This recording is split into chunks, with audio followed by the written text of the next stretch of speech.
What is going on, guys? DBG here, and today we are going to be doing another video in NBA 2k22 MyTEAM, lads. So what we are going to be doing is we are going to be talking about endgame cards. So I saw a video from Ty yesterday talking about endgame cards. I have not watched it yet, and I saw the title and I'm like, I kind of know where his problems are going to be, but I don't think we're going to have quite the same opinions. So I do think it'll be quite interesting in general just to see what he thinks, how my opinion differs. And rather than just give my own opinion, I'm going to react to Ty's because he already has this video made. So anyway, yeah, obviously go sub to Ty. He is only less than 800 subscribers off hitting 100k. And I mean, if you're new to this channel, subscribe. As you guys can see here, we're trying to hit 300k. We're somewhat close to it. But anyway, now let's get on to the video. What is good, yo? It's your boy Ty back here with another video. And in this video today, guys, we're gonna be talking about the problem with endgame cards in my team and the problem with the last couple of drops that we have been getting. I like the last couple of drops. They are growing on me. They are actually growing on me. I'm gonna give my reason why, and I understand why people don't like them, because there are positives and negatives. But I actually like them. From a content creator perspective, I think they're terrible. And I get that. From a gameplay, from making content, they're terrible. But I still like them. I still freaking like them. I don't know why I like them. In my team in general. Now, before we dive into that specifically, guys, if you are new to the channel, make sure to smash that subscribe button. So we're on the... Remember the season rewind players that we got last year. Yeah, I wish we saw that. It was every Tuesday we'd get, 10, 11, 12. Every Tuesday and Thursday. We got two teams on a Tuesday, two teams on a Thursday. So through the 6 weeks, I'm pretty sure we got all 30 NBA. Or no, we got 3 teams twice a week. Am I right with that? There were 9 season rewinds, wasn't there? Yeah, there were 9. From looking through 2k21, there were 9 season rewinds. Let me look, updates 21. The season rewind 9 came out 5 days after season rewind 8, which came out 4 days after season rewind 7. The season rewind came out every 5 days, no matter what. By looks of things, did it? No, it came out every 2 days. 2 days, then 5 days. 2 days, 5 days. So yeah, I think it was Thursdays and Tuesdays. Tuesdays and Thursdays, but the season rewind only started. Well, season rewind started straight away. It just ended, season 8, 6 weeks? No, it's 10 season rewinds. Yeah, so 3 teams. 3 teams by 10, 5 weeks. Yeah. It was 2 weeks. Players from that last season and just giving them dark matters. I like that. Now, I love that idea. Now, I don't know if 2K has to move that to a Monday drop if they have. The only issue with season rewind cards is that the season is so long over that it doesn't matter. Like last season, they were doing season rewinds through the playoffs. Like Giannis only came, I'm pretty sure the NBA Finals were in July last year, and they were doing season rewinds through the playoffs. The issue was that they should have done a season rewind set in season 6. The regular season was over. Season 6, I got my surgery right at the start of season 6, and the regular season was over by the time of my surgery. I think the regular season in the NBA, the play-in was 2 days after. The play-in was the Monday or the Tuesday night on the first week of season 6. So they should have started season rewinds in season 6. That would have been a cool concept, but now I just think it's too late. Have to move that to a Wednesday drop or what they have to do. But we need those players in my team. I agree. Because if 2K continues this of just dropping endgame cards, we've only got, 4 weeks left of my team? That leaves us, 8 players? I mean, that's not enough margins for what we want. We're not getting those players. That's the issue. We're not getting those players. Process behind it. I get it, what 2K is trying to do. But, again, it just does not leave that much. As much as we want to say we liked season rewind, we didn't like season rewind last year. I just want to put it out there. I literally said season rewind is a good concept if it's done in April. If you guys watch any of my old videos, that was literally my thought process. where I said Season Rewind would have been a good concept in April, bad concept in June, July, and I still agree with that. I'm being dead serious. Last year we got Pink Diamond Season Rewinds. Season Rewind 10 was the 8th of July, which is 2 days ago. If you guys want to see what Season Rewind 10 was, I'm going to show you guys. And I want to ask you guys these questions. Yeah, would it be cool to have some of these players? Maybe. Would anyone be excited in this game right now for these players? Is there a single player in the world that would care about getting Cameron Payne, Derek Favors, Gorgeous Niang, Shake Milton, Boyan, Jay Crowder, Mitchell, Ayton, and Tobias Harris? Look, I'm sorry. People wouldn't care. And that's the kind of the issue now, is that we're so late in the game cycle that most of these guys, people just wouldn't care about. Like, I understand the Kyrie and stuff, but the vast majority of players, people don't care about. And I kind of like what 2K's done, because with the way endgame cards and stuff have gone, people are only ever going to get hyped for 30, 40 players, and it looks like this season they're going to give us just god tier versions of those 30 or 40. So I kind of like it. Margin for error. 16 more players in the next 4 weeks. That's fine for endgame cards, but we need more cards in general. Another problem with endgame players specifically is there's no variety at all. There's just John Smiths. Okay? And right now, this is the worst. I agree. Basically, the Steph Curry base, set shot 25, or jump shot 3. We've got one Steph Curry base. Some people get the Ray Allen base, which is fine. But I mean, look, guys. No, if you are a grindable endgame card, you got a good but not god tier release. If you are every single auctionable endgame card is either set shot 25 or base 3. Guys, what about giving somebody the Richard Jefferson release? I would be perfectly okay with that. No, you would. No, Richard Jefferson. You would, but people wouldn't. I will say that, I don't mind that they gave James Harden Curry base. I mind that they screwed up his upper, but I agree. But people would not be happy. Because they came out with Magic Johnson with base 3 straight away and set shot 25 Dirk. Nobody, if they gave us an endgame with base 47, no one will buy that card. That's the issue. They've already given us god tier cards, so they gotta make everyone John Smith. Release. I think the Richard Jefferson release is very good and would be a fun kind of twist. I mean, somebody got an RJ release that did play the shooting guard small forward position.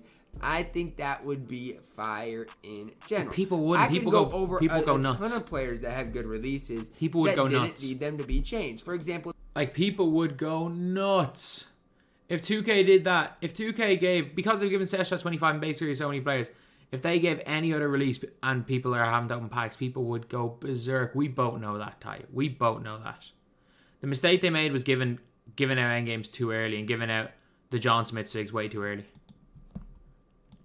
Well, LaMelo Ball, his release doesn't need to be changed at all. It never needed to be changed. It is a really but if it didn't change, he's not as good as Magic. I get change in some releases, but not everybody's release needs to be jumped. I actually do. I agree with him saying it. Shot 25. There's just no variety in the game at all. And this, I agree. The mistake, the problem is you're pointing out, that is the issue with endgame, but you gotta look into why. They just gave us too many good sigs too early. The concept of endgame is severely flawed when there are only 2 god tier jump shots in the game. When you kind of have to give people 2 god tier jump shots. That's where the concept of best sigs becomes extremely flawed. When there's only 2 real god tier releases. So you kind of have to give everyone those releases. Same thing goes for dribble sigs. I mean, I would love a card that is an endgame card that has similar dribble sigs to what Joe Johnson has. Kemba sigs. Kemba sigs are great. He has the Kemba Walker Kemba. dribble sigs. He does have the Kemba Walker size up escape. And I go and look at it, and no endgame card has that. Not everybody wants. That's what I agree with. Not everyone is good with Trey Escape. Not everyone is good with the D-Rose left right. They need to vary up that a few bits. Give some people Kobe, give some people Kemba sigs, give some people obviously they've already given some Curry slide, give some the damn Harden shuffle at this stage. But this is the one thing I do agree with. They need a very durable six because there's about 4 or 5 good size-ups. Wants the Trey escape. Not everybody wants this Steph Curry, Steph Curry size of escape.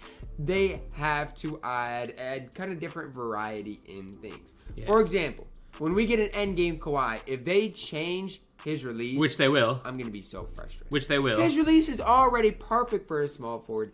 They are 1,000% doing it. Changed. It does, and so that's what I hope 2K can start to do, and they kind of already ruined it by giving everybody such good releases in general. They're already. What they said, they ruined it 3 weeks ago. The best release in the game, but they ruined it 3 weeks ago. They're kind of overdoing it a little bit too much. Now, for me specifically, being a Timberwolves fan, it would be a real shame. It would be a real shame that an all NBA center got this many cards in 2K. It would be a real shame. It really would. He's going to get one of those. Dynamic ratings. He's going to get one of those Season 8 packs. I can almost guarantee it. He's going to get it. He's going to maybe come out. He's going to come out in Wednesday packs. I would be almost shocked if he doesn't. Because we got like Shea Gills, Alexander stuff. They're going to give Cat a card. Count. He got an All-Star 3-point shooting card. Is that it? Is that the only Karl Anthony Towns we've seen? And then the limited edition card. I mean, and they basically came out at the exact same time. Yep. That's a shame, 2K. That is a shame. Why is an all-NBA center only getting this? A new addition to the Minnesota Timberwolves. Rudy Gobert. Another guy. Pink Diamond's his best card. Where are these cards at, 2K? This is the problem I have with dropping all these endgame 2K hate giving cards to Rudy Gobert because nobody cares about them. Cards. We've seen what? One Rudy Gobert card all year long? I mean, this is sad. And I'm not saying this to like slander 2K because I don't mind what they're doing with endgame cards. But if this is the way they're going to keep it going, where every Tuesday and Friday we get 2 endgame cards, they've got to filter in some of these. It can be a different name, but some of these season rewind type of players. The problem is that they did it. They have done that. But they've done it by means of only adding 4 cards per pack, per set on a Wednesday and putting them into super packs. They have done that, but the means they've done it means that it's highly it's only 4 cards. So like the smartest thing to do would be on the Wednesday. Make the Wednesday almost like the big promo. Give us 10 new cards, 10 new Dark Matters, put them into super packs. And then instead of just putting 1 Dark Matter on boards and vaults, give us 2 Dark Matters in every one of those modes. Like that would make the most sense in my opinion, but I don't see that happening. I really don't see it happening. They have to. Because I could go team by team and I agree. talk about Ty's on the money here. Ty's on the money here, but it's too late, I think. Deserved a card that we never got for the Bulls. You know, let's look at the Vucevic cards in my team. There's not very many. Vucevic got a diamond in season 2. Obviously, Lonzo's a little bit different. But even for the Cleveland Cavaliers, Darius Garland, how many All-Star. cards has he gotten? How many cards has Jared Allen gotten? All-Star. The list goes on and on. Julius Randle. RJ's gotten a few cards, but Kemba Walker obviously is kind of washed. But we could go on and on for every team that, you know, didn't necessarily make the finals, that cards we'd like to see that we just don't get. I just feel like this is the problem with the end game cards and the end game drops. First of all, it feels like every card is the exact same, right? Yeah. And for me doing gameplays, there are differences. So like with the Yao, there's Yao, endgame Yao is different than endgame Shaq. They're gonna move differently. But there's no variety in it. I would love doing a gameplay with a Karl Anthony Towns with Exum Base, for example, which is a different release, but it's a good release. Or I get where Ty's coming from, and he is on the money. The issue is that one, it's too late in the year. And we can't forget, like, at this stage last year, we were about to go into season 9. And we remember nothing really came out after season 9. It's just, it feels like season 8 when we're talking about season rewind. Because season 8 started at the start of June last year. So Ty is on the money. Like, I understand every point Ty is coming from. I understand where Ty's coming from, but I think it's more of a case of, I don't think there's anything necessarily wrong with the endgame cards. And I like what they're doing with the 2 packs because it means that, at least for some of the all-time great players, we know that we're going to get our version. We know when Jordan endgame comes out, we're all going to get a Michael Jordan. We know we're all going to get a LeBron James. We know we're all going to get a Luka Doncic whenever they do that. So I actually, for that reason, I don't mind these endgame packs. I understand from a content perspective they're bad, but I do think that he's on the money at 2K needs to give us more variety in cards. I think that at this stage of the game, man, those midweek packs we put in super packs, they need to give us 10 cards. They need to give us a whole bunch of cards and mainly focus on the current NBA players. Give us all Dark Matters of those cards. Give them decent releases, not god tier releases. They've already, I'm not going to say ruined the endgame concept, because the purpose of the endgame concept is to be what it is. Got best sigs, best jump shots. But they've already made the endgame concept something that everyone's like, oh, they're all just the same. But I think that they can kind of fix it a little bit. I think throughout the year, even though their pacing was very good, they didn't do a very good job of giving a lot of people cards in my team. So, like, when it came to, like, playoff moments, a big issue I had with playoff moments, and I stand by it, and I think that this is maybe one of the biggest issues with it, was the playoff moments cards. Like, even back in the day when they used to give us playoff moments actually in packs, when a team got knocked out of the playoffs, they used to all get their cards. Whereas this year, if a team got knocked out of the playoffs, they got nothing. Which is why we saw no Karl Anthony Towns. Which is why we saw under level 40 no Anthony Edwards. Which is why we saw no Kevin Durant for his 40 points or Kyrie for their 40 points. The playoff moment set only being winners of every team is a big reason why a lot of these NBA players don't have cards. I think when we're looking at, like, the problems now, we got to look at, like, what caused those issues in the first place. And I do think a lot of those issues were caused by things in the past. Cat with Chet Holmgren's face. Not everybody needs set shot 25. I do agree with I would love that on Karl Anthony Towns. It just needs some variety. So the next point guard we get, let's say, I'm just going to throw out a name for you guys. Let's say at some point, because at some point this is going to happen, we get a Ben Simmons endgame card. He doesn't need the jump shot 3 or set shot 25. They're going to give it to him, though. Give him the base. Give him a different release. Why would they do that when Magic Johnson has it? Change it up. Not everybody is going to want to use the exact same releases. They can't. For the next month. I want some change. Though. In my team with I would love to change, but they can't. Doing things specifically, but more than that, I want to see different cards in general. I really do. They back themselves in the whole one thing I do like about endgame cards is this. Okay, I do like this factor with endgame cards. Dark Matter shooting guard Giannis is 17,000 MT.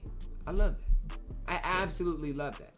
Power forward center Giannis, the My Team anniversary Giannis, for 10,000 MT. He's good. I love that.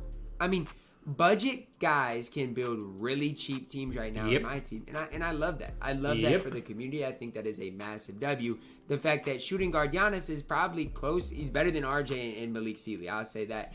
And for that cheap, I mean, he is absolutely incredible. So I like the idea and what they're doing, and the same thing with Yao. I mean, this Yao Ming, you can pick and choose, but My Team anniversary Yao for his price is an absolute steal. I mean, I'm just throwing this out there for you guys. Yao Ming is an absolute steal for whatever price you can get. I mean, 8,000 MT. So the best snipe filter might be just bidding up these Yaos a little bit and seeing if you can't bid snipe some of these. But I'm saying, the point of what I'm saying is that Yao Ming, the cheapest Yao right now, is 9,000 MT. And he is absolutely elite. So even if you've just started the game, you can start with Devin Booker. You can get Giannis. You can get Yao. He's on the money. And you can just build off of those guys, and I feel like you can have a lot of success from there. He's on the money. Again, I just wish the variety was a little different. I wish they would still change it up just a little bit. I don't mind that, though. So that's where kind of art to... I fully agree with that. And, like, I actually expected to, like, completely go against what he was saying. Because obviously content creator perspective, and like we all have kind of different perspectives, but that's one of the things that I really like is that everyone gets a Yao. Everyone gets a Yao, everyone gets a Giannis. Yeah, there's diminishing returns with these cards. You're all going to be able to use 99 overall versions of your favorite players. And that's a really interesting concept by the end of the year. But I do agree there's a lot of cards missing. There's an awful lot of cards missing. I think 2K can use Wednesday in those super packs and then bringing those cards in TT online, TT offline to make just things a lot more interesting. I think that there's 2K potential to fix that through those packs because there's no limit to the amount of cards you can put in the game through through TTO and super packs. You can put in as many cards as you want. So I would like to see 2K do something like that. I think that would be fun. But I actually do really like these 2-player packs. There just needs to be a little bit more around it. I think, again, a bunch of players, add a load of players into TTO. There's no reason why they can't do that. Maybe they're putting too much time, putting a lot of time to 2k23, which is understandable. But yeah, so I didn't actually disagree with a single point Ty made. For me, through the whole time, is just like, my argument is that they kind of screwed over the endgame concept when they announced it was going to be the best sigs and best jump shots. I think they gave Magic Johnson, made Magic Wilt, Scotty Barnes, and Dirk in Season 7. Like, freaking Dirk coming out. Like, that card was a joke. I just think that at that stage, they kind of dug themselves, like, they kind of put themselves into a corner with that. Like, I don't think there was any way 2K could have gotten themselves out of the corner. I think maybe I'm not going to say it was poor planning. I think maybe it was a little bit early. I think that it was a good idea at the time. I think in hindsight, maybe not the best idea to have done it like they did. But maybe on the back end, things are going to change. But I do actually... The one thing I will say is I love the 2-player packs. Or say, no, I don't love the 2-player packs. I like the 2-player packs. I hated them initially. As a content creator, I don't like it because it minimizes the amount of content I can get. But as someone who plays the damn game, I like the fact that I can use a Giannis card on my budget account. I like the fact that I can use a God tier Yao Ming card on my budget account. I like the fact that I can use all these players because I genuinely think that this is a good thing in my team. Especially for the end of the year, when the most important thing is not whether or not we can use a Galaxy Opal J Crowder. It's whether or not every player that's playing the game can use a good version of some of the greatest players of all time. I don't like the lack of variety. I agree. Don't like the way endgames are all the same. They're all John Smiths. They dug themselves into the corner. They can't get out of it. What I do like is, at the end of the year, everybody is going to have a team of their favorite NBA players, regardless of how much MT they have. If you've got no MT, you're still going to have them. If you've got just started out the game within a week, you're going to have a freaking Michael Jordan, a LeBron James, a Giannis, a Yao, a Luka in your team. It may not be a good version of these guys, but you're going to have them all. This anniversary set is going to give somebody a cheap endgame card because it's going to be around 100k. And then by the end of the year, when endgame and invincible packs come out, you're going to be seeing variety in those squads. People picking up their invincibles, their endgame cards. When invincibles go down to 10,000 MT, some of the cheap ones. So yeah, I see where Ty's coming from. I see where a lot of you guys in the community are coming from. I have a completely different opinion, and it's completely fine to not agree with me, because my opinion has changed. Every time we get one of these packs, I like the idea more. So I initially didn't like it. I initially hated it. Every time I see where 2K were coming from, I understand why they did what they did. I understand why it brings hype, and I actually like the idea, which is something that I did not think I was going to say. I think Season 7 was a lot better. I don't like the fact we went to Tuesday with Ezzy and Duos. I do like the Devin Booker code. We went to see Duos, we didn't see Evos. We're not seeing a lot of like new cards in the game. We're just seeing a lot of packs. I don't really like cards being brought in on RNG, but at the same time, I don't dislike this, and I actually like it. So anyway, yeah, as the video goes, subscribe to Ty. Obviously, we do have a little bit of a different opinion on it. We just have different priorities. I think we can both, from the way I'm watching this, is like I fully understand where he's coming from. I just don't necessarily agree. And the fact that he's ending the video kind of talking about the fact that it's great for budget players, that's kind of my perspective. So while he thinks there's a problem with it, he can at least see the positives to it. And for me, I think, for him, it seems like the negatives to it, which he explained very well, and I agree with them. There are negatives. He thinks the negatives outweigh the positives, whereas I think the positives outweigh the negatives of this whole thing. But at the same time, they backed themselves into the corner with endgame. I don't like what they did with that. I just think it's too late to fix it. So, yeah. That's the video. Goes up to high. Thank you guys for watching. Please like, comment, and subscribe.